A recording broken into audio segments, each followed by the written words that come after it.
আপনি কি জানেন, সাধারণ গলা ব্যথা থেকে শুরু করে ইউরিন ইনফেকশন অনেক সমস্যার সমাধান হতে পারে একটাই ওষুধে।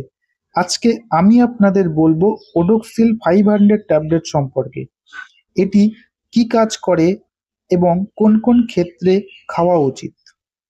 ওডোক্সিল 500 হলো একটি অ্যান্টিবায়োটিক ওষুধ। এর প্রধান উপাদান হলো সেফাড্রক্সিল।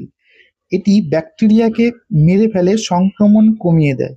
তবে মনে রাখবেন, এই ওষুধ শুধুমাত্র ব্যাকটেরিয়াল ইনফেকশনে কাজ করে। ভাইরাসজনিত রোগ যেমন ঠান্ডা, কাশি বা ফ্লুতে একেবারেই কাজ করে না।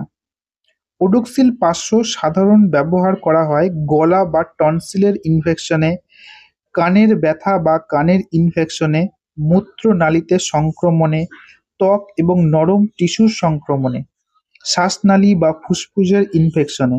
ডাক্তাররা রোগের ধরন দেখে এই ওষুধ প্রেসক্রাইব করেন। ওডোক্সিল সাধারণত দিনে একবার বা দুইবার খেতে হয়। কতদিন খেতে হবে সেটা ডাক্তার ঠিক করে দেবেন। কিন্তু খুব বড় ভুল হলো কয়েকদিন খেয়ে ভালো লাগলেই ওষুধ বন্ধ করে দেওয়া।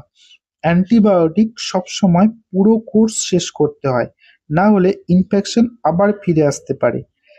এর কিছু পার্শ্ব প্রতিক্রিয়া হতে পারে, যেমন বমি বমি ভাব, ডায়রিয়া, পেট ব্যথা, পেট খারাপ, মাথা ব্যথা বা ফুসকুড়ি।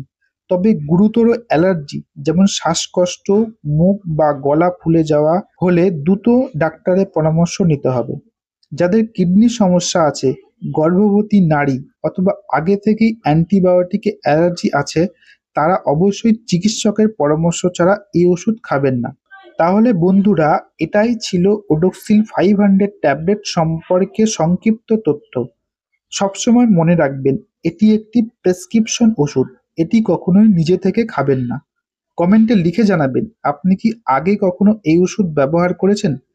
ভিডিওটি ভালো লাগলে শেয়ার এবং চ্যানেলটি সাবস্ক্রাইব করতে ভুলবেন না।